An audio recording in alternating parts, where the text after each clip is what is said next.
All right, we're at FarmTech 2017 here in Edmonton and joined by our market panel. We have Chuck Penner of Leftfield Commodity Research and Brennan Turner of FarmLead.com. And Chuck, you just came out of making your presentation here talking about the markets. You said nobody threw anything at you this time? No, it was a pretty safe meeting that way. So, no, nobody has any real big issues. I think for the most part, they're seeing some good prices out there for some crops, and relatively happy that way. So, no, it was a pretty upbeat kind of a meeting, actually. It always helps when you're a little bit bullish, and I'm a little bit bullish on most crops. So, do you intentionally bring that bullish factor to the presentation? Oh no! There's been some uglier meetings where I haven't been so bullish, and then it's just quiet, and that's when you kind of look for the exits and see if you can head out in a hurry. So Brennan, we've seen Ag Canada recently come out with their new acreage expectations. The first numbers, thoughts, first impressions on those numbers? Yeah, so I think that on the canola, they basically came out 21 million acres. Big number, right? I think that's probably reasonable. It could be even potentially bigger given some of the lack of fall work that went on and what's going to be the easiest to plant, right? So we're kind of watching that and being really cognizant of that. Durham, they said 15% less acres. I think it'd actually be more than that. You might see something closer to the bottom 5 million acre range, maybe even below 5 million acres. So something to watch for. And I think there's a little bit more diversity on the wheat front, though, in terms of not just hard red spring. We might see more special purpose, more CPS, more soft white. But I think where a lot of the shifts that are kind of people are forgetting about lying in the weeds is the oat stuff. What's going on with the flax? To Chuck, his specialty, peas and lentils. Really, where are we going to see some of these numbers? And let's be honest, at the $8 new crop handles that we're seeing for yellow peas right now, that's paying a premium over me planting more wheat or potentially oats, right? But from a rotational perspective, got to think about that. So, I think it's a good baseline to go off of for now. Totally more canola, definitely more oats. Peas is going to be the question mark. Definitely less lentils. Definitely less durum. And that's kind of what we continue to hear actually just around the farm shows as well. So definitely less lentils. That's still the second biggest lentil crop ever, probably by far, Chuck? Yeah, it'll still be lots of lentils, and it's interesting because here in Alberta, hearing different stories than from Saskatchewan, because Saskatchewan, they dealt with a lot more disease issues and so on. In Alberta, they're still, have a pretty good experience, and they don't have the same rotation problems to the large extent as they do in Saskatchewan. But this year has been a lot more guesswork, as Brennan was saying. We got things that we're just not sure about, because the price signals on durum are actually looking pretty favorable. Yeah. Price signals on lentils are looking favorable. Yeah. But we have this ugliness, this disease stuff, these bad experiences that are the extra layer on top that we normally don't have to factor into the decisions. But yeah, canola up, I'm thinking closer to maybe even 22 million. Oats, yeah, definitely up. Durum, I'm not as negative as Brennan, but that's okay. Lentils down, peas up, yellow peas up, maybe greens down, I don't know.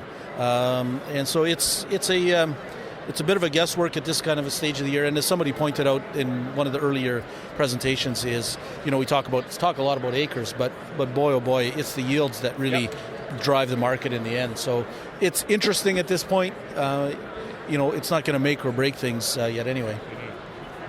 Yeah, in a lot of ways it'll come down to how the spring unfolds. We could see probably some volatility in some of these smaller Canadian markets, depending on how spring goes, hey?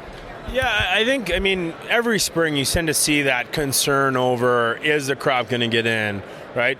In certain areas like in Manitoba, where you guys are at, a lot of snow this year. Hoping for an early spring, and we're hoping for a long spring, right? Gives you also more opportunity to get some of that missed fall work in potentially. So, and that could change some of the acreage numbers, to be honest with you, specifically on canola, right? Instead of me planting a couple more fields of canola, I'm going to go into something different because I was able to do something with the field. So I think you tend to see prices kind of creep up a little bit higher.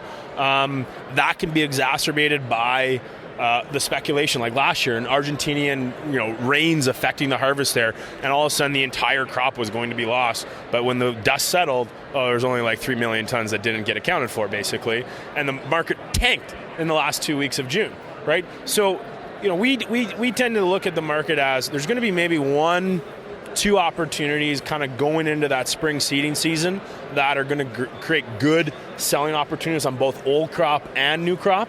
On pulse crops right now, lentils and peas, like those are good profitable numbers to take advantage of. Don't be expecting necessarily last year's numbers per se, because you look at crops like India, like what's going on in India. The harvest there in the Rabi crop looking pretty deluxe right now. We're about 4 or 5 weeks away from that really starting up, and it's a bigger crop, more acres, record production. It's good that the Indian government's supporting it by trying to build up a 2 million ton surplus of the government stocks, but I'm just cognizant of the global grain supply that is still omnipresent, right? Looking past the front window that is the Canadian market and in some of the other places. Yeah, I mean, one of the things that Canadian farmers have the luxury of doing is before they finalize their decisions, their planting decisions, they have a chance to see how the U.S. winter wheat crop comes out of dormancy, the Black Sea winter wheat crop comes out of dormancy. So they'll already be getting some market signals even before they get into the field. So that can help guide some of those last-minute decisions. And as Brendan was saying, the Indian crop, I think by the time seeding rolls around, we'll have a very good idea about at least the short-term picture and how that's going to look. So it's and again, as Brennan said, boy, I'm quoting Brennan a lot. That's he's quite the smart guy. I was talking to you earlier. But last year is frankly irrelevant in terms of what your decisions are. And what I'm afraid of is that there are some decent new crop bids out there right now, and farmers who had a bad experience production-wise last year are going to look at that and say, you know what, I really don't want to contract again because of what happened last year. But again, last year is irrelevant.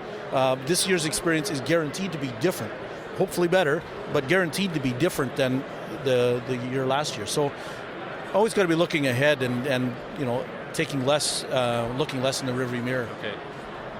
And yet, when we go and look in the bin right now, there's some pretty ugly durum in the bin in some places, and that, I guess, we have to chew through that stockpile in some of these markets as well right now.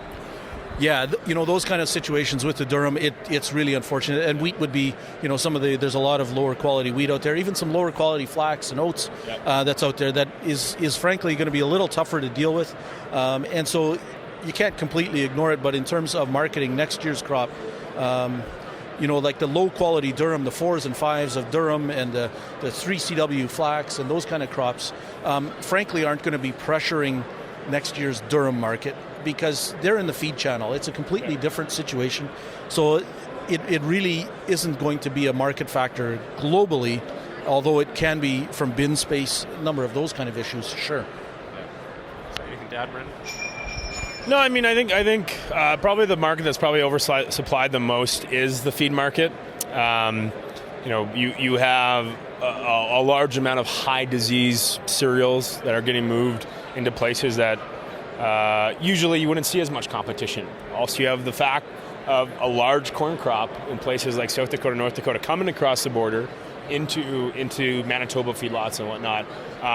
We see it on the FarmLead marketplace where guys in Manitoba are hoping for $4.25, $4.30 a bushel picked up at their yard, yet they can compete with North Dakota farmers selling landed prices of $4.05, $4.10 today. I mean, that could change in 2, 3, 5 weeks from now, right? But that's the reality of the competition game, and that'll continue to switch. Looking forward, coming back, trying to full circle for the acreage perspective, we have to also be cognizant of the 86, 87, 88 million acres potentially of soybeans across the border there. And so, again, thinking about it from a canola standpoint, with a large amount of canola acres potentially going in, we're also thinking of the new crop opportunities on pricing out that canola first. Getting to that kind of 20% sold at $11 handles, pretty good place to be. There's different strategies that you can use in terms of options and futures that can kind of maximize that revenue potential. But again, we continue to try to stress to farmers, don't look outside the front window, look at some of the other factors. And to Chuck's point, I'll go to you now, is forget about last year. That was last year's deal. We need to move on. Let's focus on what the opportunities for this year are.